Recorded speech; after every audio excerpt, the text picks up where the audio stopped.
What's up, Internet, and welcome to the YieldTomato gaming channel for what I'm going to call a review of the Funko Pop series of Resident Evil figures. I'm a massive Resident Evil fan. It's pretty clear if you watch any of our not any of our Let's Plays, but a number of them, since a number of them are Resident Evil, or if you look at my, caricature that my wife drew, that one, or maybe the shirt, or if you recognize the jacket, it's from Resident Evil 6, it's Leon's jacket from 6. I'm actually really happy that the Funko series has actually existed for Resident Evil figures. I, for the longest time, didn't think it was going to happen, but I really wanted it to, and I'm super excited that it did. So let's take a look at our hero characters that they did. They did two heroes from the franchise. They did Jill Valentine and Leon S. Kennedy. What to say about these? Well, I like them, but I would have done things a little differently. First off, let's take a closer look here at Jill. They got the Stars emblem on her shoulder and on her hat, which is exactly what you need. That's a very key and obvious thing they need to make sure is there when you're doing a Resident Evil 1 version of her. I'm a little disappointed that they didn't go the extra mile on the handgun, making it the actual Stars pistol. That would have actually made this just a little bit more, not just on point, but just make it feel like they had a little bit more attention to detail. It really would have made the piece stand out that much more to people like me who, people like me are probably the ones only really buying these, but it just would have fit a little bit better in my opinion. I would have been a little bit more pleased with it as a whole. That being said, I do like the figure, but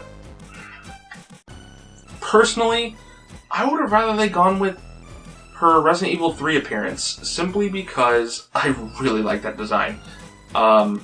I like the boots for her design in that, and I just feel it shows more of a, what's the word I'm looking for? It shows more of her personality, more of like the stuff that she would wear, not just what she wears for duty. Which kind of leads me to Leon's figure, where they went with his Resident Evil 4 design. Now, the jacket is actually quite detailed, which is really surprising, which I kind of like. It's his Resident Evil 4 design, which is a really good design, actually, and the jacket's super detailed comparatively to things like the shotgun, which feels really under-designed, which is kind of depressing. I feel like they kind of put the weapons in general on these figures on the back burner, kind of like a secondary thing, which makes sense. You really do want to focus on the aesthetics and their appearance more than their accessories, so I understand that. All that being said, I would actually have preferred that they went with his RPD outfit from Resident Evil 2. I understand why they went with 4. It's because it's more iconic. It is the iconic look for Leon. It's the one that everyone knows because of how popular 4 was.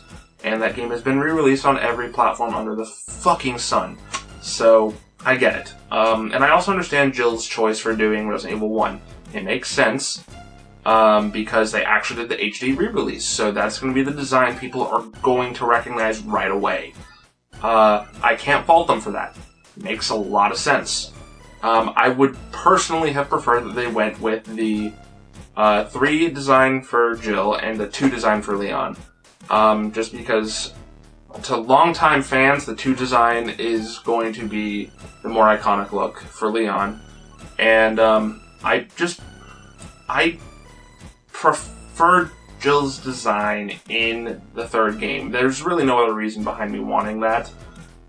Except for another thing I'm going to go into a little bit later, which would also kind of add to that. But for now, we're going to put aside the heroes, and now we're going to pull up the enemies. which they chose the Licker and the Nemesis for the standard size enemy Funkos. Two actually really good choices. I love the fact that they made a Licker. The Licker is actually my absolute favorite creature from... Do I want to say the whole series? Boy, pretty close. I really enjoy the Licker design, and I really like what they did with the lore for the character, or the creature as a whole. Him, not the original lore, which was him being a failed hunter, but the reworked lore, which they did a little bit later, where it was actually the final step in the Crimson Head evolution, or viral evolution, if you will, which really makes me hope that since that is, unless they changed it or I'm remembering incorrectly, I really want them to bring Crimson Heads into Resident Evil 2 Remake, and I really want it to be a thing where you get a 3-step enemy, where you get the regular zombie, then a Crimson Head, and then if you're really not careful, you end up with a Licker transformation out of that. That would be so amazing if they did that. And it would work really nicely, and I think it would add a lot more depth to the remake. That being said, I don't think they'll do it. But, looking at the Licker's design on the figure, they did a really good job of doing the muscle structure for the Licker. The Licker is all about just basically being a skinless muscle figure. Looks really good. I like the torn up remnants of skin around the hands. It's really nice. And I like that they stuck his tongue out.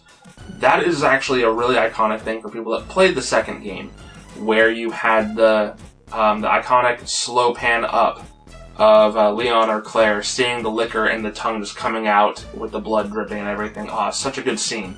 So it's really cool that they did that. It's a great touch to put in for the figure. As for the Nemesis, I just, in general, think they handled it quite nicely. They have some nice detail on his leather jacket. You can see the straps around his chest and waist area. They've got a little bit of detail to them. They've got nice detail on the buckles for being these small figures. And I love that they gave him his rocket launcher. It's something people remember, particularly because Carlos blows it the hell up while he's aiming it and shooting it at him. It's really neat. And it's also what takes out the helicopter, and in everyone's mind, kind of solidified the whole, if you are a helicopter pilot, you will die, in the franchise. But not if you fly a helicopter, just if you are a pilot by profession. So very careful to remember that part. I like the staples on his face. They handled that right. It looks really nice. The peeling back skin looks good to reveal a little bit of flesh. Kind of makes you think of the Licker when you see the muscle structure underneath everything, which is appropriate. But I feel he should have been a jumbo figure. Because when you look at the scaling of the figures, let's get Jill here, put him next to Nemesis. Not a lot bigger. And the Nemesis is basically a Mr. X or a Tyrant, so he is supposed to be a bit bigger than an average human. He's supposed to actually be a little bit of a towering menace. So it would have made a little bit more sense for him to be a jumbo figure, in my opinion. Especially because they did jumbo figures for the standard Tyrant. Now, yes, the standard Tyrant is actually a little bit bigger than Nemesis when you look at the official records. However, it just would have made more sense for him to be a more towering figure, in my opinion. I think he should have been a larger figure because he is such an iconic boss in the franchise. Now, with that also being said, the Tyrants look really good. The larger Nemesis would have been good because you would have gotten a little bit extra detail, I feel, out of the figure as a whole, which this has some really nice extra detail in it. Or I shouldn't say extra detail, but it's easier to see the details, I guess. I like the way they handled the veins around everything and the heart. It really curls around everything. It looks really nice on both of them, which the only difference between these two is one glows in the dark. So I'm actually... I didn't like the Tyrant as a whole as a design, but it works really nicely for being an experimental creature. So I can respect it for what it is. It's a very memorable figure for sure, character or enemy for sure, and I understand why they would have chosen it. Now, if you look at a running theme here, that's also why I really understand their choices in their costumes. Because you've clearly got Resident Evil 1, Resident Evil 2, Resident Evil 3, Resident Evil 4. I get it. It works. It's nice. With that being said, I would have rather, again, Jill be in her 3 design, which then frees up a Resident Evil 1 spacing, because the Licker wasn't in Resident Evil 1, Nemesis wasn't, Leon wasn't. The Hunter is a jumbo figure, which I feel is one of the least deserving to be a jumbo figure, because of his size. Again, the Hunter is supposed to be relatively human sized. In fact, in the games, they're a little bit shorter than the enemy, or the characters. So this one being a jumbo figure didn't make sense to me. I would have personally done a regular sized Hunter figure for a Resident Evil 1 figure of the standard size. For Resident Evil 2, I would have done Leon as a hero figure in his RPD outfit. Resident Evil 3, I would have done Jill in her Resident Evil 3 outfit. And then for Resident Evil 4, you could have done a number of things. Verdugo is a fantastic creature, would have been a great figure. But in terms of iconic, Dr. Salvador, Chainsaw Man, would have been really good. I think it would have been a really fitting figure for that.